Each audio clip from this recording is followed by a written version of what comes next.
bulan suci Ramadan tinggal beberapa hari lagi, kurang lebih 15 hari atau 17 hari lagi.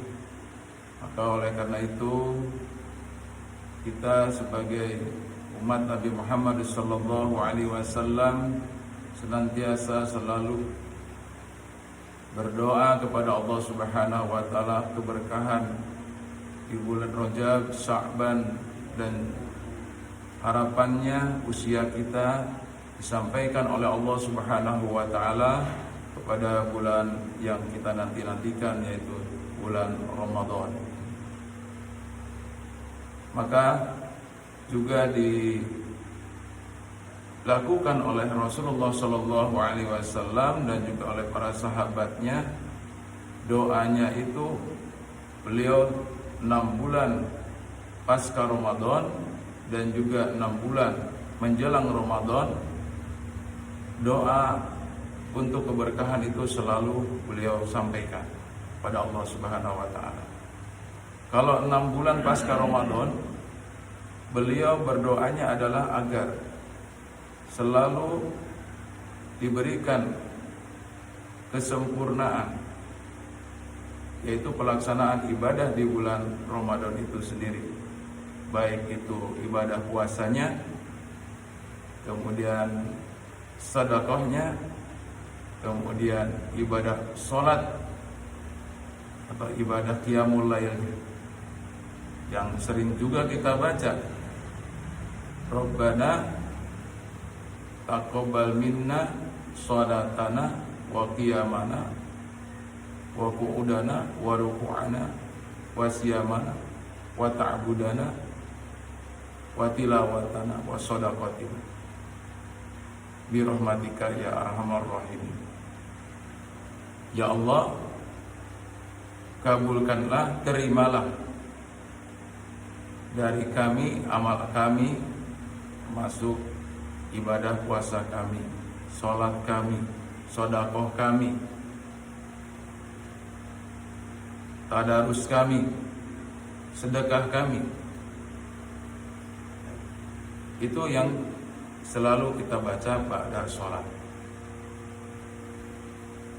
Maka ini Rasulullah SAW selalu dilakukannya, tidak pernah ditinggalkan, terutama setelah kita melaksanakan ibadah sholat 5 waktu. Jemaah rahimakumullah. Oleh karena itulah maka kita mempersiapkan diri kita untuk menjelang kehadirannya bulan yang dimuliakan Allah Subhanahu wa taala itu. Yang pertama adalah kita siapkan lahir batin. Siapkan secara lahir dan batin. Apa? Yaitu potensi keimanan yang Allah Subhanahu wa taala jaga di dalam diri kita. Bahwa keimanan itu akan selalu kita jaga dengan ketaatan kita kepada Allah Subhanahu wa taala. Maka kalau bulan Rajab itu artinya kan bulan peningkatan amal. Dari bulan Rajab yang sudah kita lalui kemarin, kita sudah mulai memperkuat diri kita, ibadah kita kepada Allah Subhanahu wa taala dalam keadaan apapun, sesibuk apapun. Dalam rangka kita taat kepada Allah Subhanahu wa taala akan kita lakukan. Kita mengingat Allah Subhanahu wa taala itu dengan sebanyak-banyaknya. Dalam kondisi kita berdiri, kita mengingat Allah Subhanahu wa taala. Mungkin ada pekerjaan kita itu yang monotonnya, yang banyaknya itu berdiri. Kalau kita lihat ya, di sebuah pabrik misalnya, di sebuah pabrik itu ada yang hampir dari jumlah durasi waktunya itu misalnya 8 sampai 9 jam, itu 70% berdiri. Ya, bayangkan, 70% berdiri. Mungkin operator apa gitu ya, bagian apa di dalam satu pabrik, bagiannya berdiri. Termasuk seorang guru mengajar itu itu hampir 70% berdiri menyampaikan informasi kepada siswa-siswanya. Hanya 30% dulu. Makanya kata Allah Subhanahu wa taala, wadkurullaha katsira. Ingatlah Allah Subhanahu wa taala sebanyak-banyaknya, kiamat ketika berdiri, wa qu'udan ketika duduk, wa juduban dan ketika kita berbaring. Nah, kegiatan kita ini memang tidak terlepas dari tiga hal itu: berdiri, duduk, berbaring. Jamaah rahimakumullah, maka keimanan kita kepada Allah Subhanahu wa taala yang pertama dalam rangka kita menguatkan itu, maka sebagaimana Allah Subhanahu wa taala panggil bahwa orang-orang yang berimanlah ya yang berhak untuk mendapatkan perintah Allah Subhanahu wa taala, yaitu puasa. Ya ayyuhalladzina amanu kutiba alaikumussyam kama kutiba alal ladzina min qablikum la'allakum tattaqun. Wahai orang-orang yang beriman, telah diwajibkan bagi kalian berpuasa sebagaimana telah diwajibkan kepada orang-orang sebelum kalian, agar kalian menjadi orang-orang yang bertakwa. Jadi pasti nanti orang yang banyak melakukan ibadah puasa itu adalah pasti orang-orang yang beriman. Adapun orang-orang yang hanya mengaku muslim, mengaku menjadi orang yang beriman, kalau tidak ada imannya benar-benar dalam hati yang tulus dan ikhlas, maka berat dia melakukan ibadah puasa. Karena ibadah puasa itu sendiri ya asyam di mana al-insan. Puasa itu artinya menahan dari apa? Dari segala sesuatu yang melanggar atau membatalkan daripada puasanya itu sendiri, yaitu apa? Makan dan minum di siang hari. Itu secara dohirnya.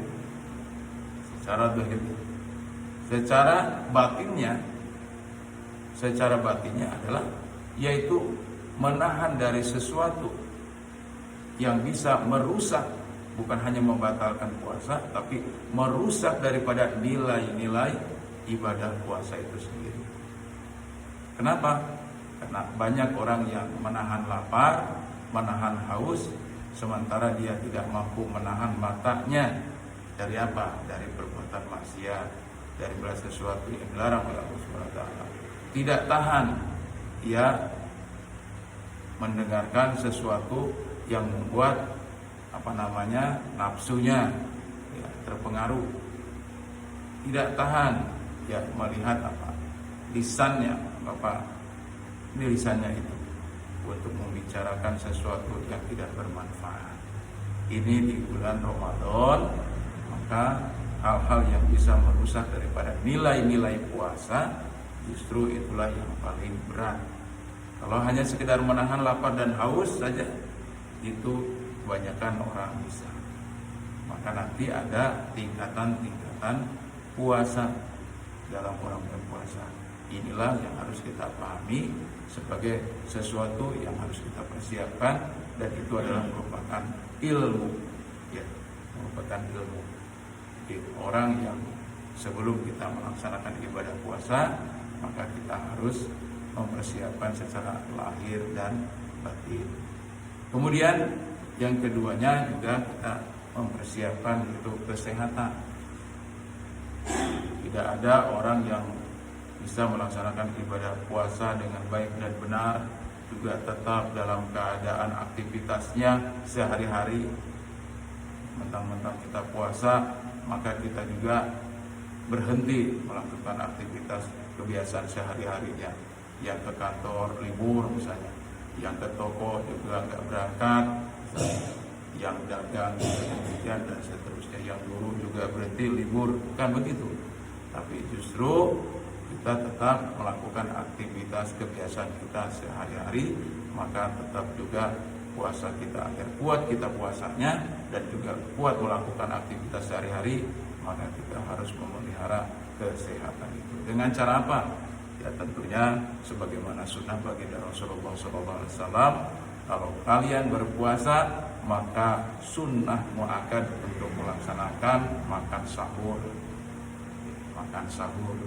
Makan sahur itu dengan makan yang halal lagi bergizi. Kulu washrabu halalan thayyiban wa la tusrifu. Makanlah, minumlah ya dengan yang halal lagi baik, dan juga janganlah berlebih-lebihan. Maka disitulah dalam rangka terus untuk menjaga kesehatan. Dan yang terakhir adalah mari kita tambah sakofah, yaitu ilmu pengetahuan dalam rangka bagaimana supaya kita meningkatkan kualitas ibadah selama bulan suci Ramadan.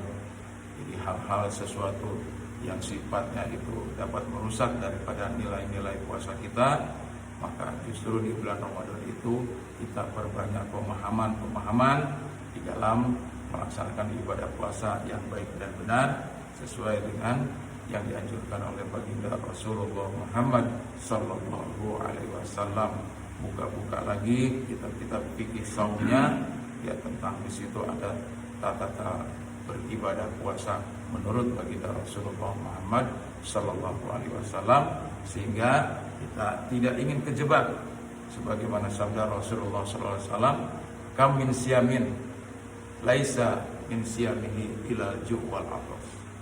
Betapa banyak orang yang berpuasa tapi tidak mendapatkan apa-apa dari puasanya itu kecuali lapar dan haus.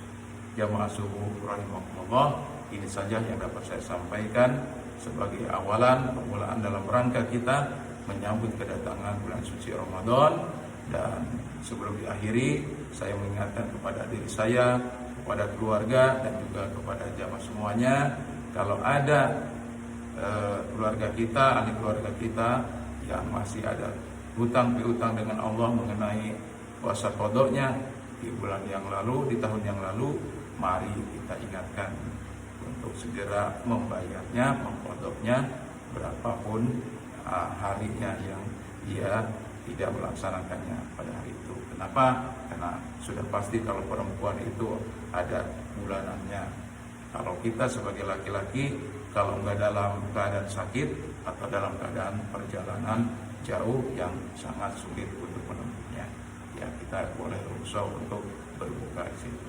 Tapi ingat, harus diganti faidatum min ayyam ukhra, diganti puasanya itu di bulan yang lain. Demikian mudah-mudahan bermanfaat. Wabillahi taufiq wal hidayah. Nasrun minallahi wa fathun qarib. Assalamualaikum warahmatullahi wabarakatuh. Waalaikumsalam warahmatullahi wabarakatuh.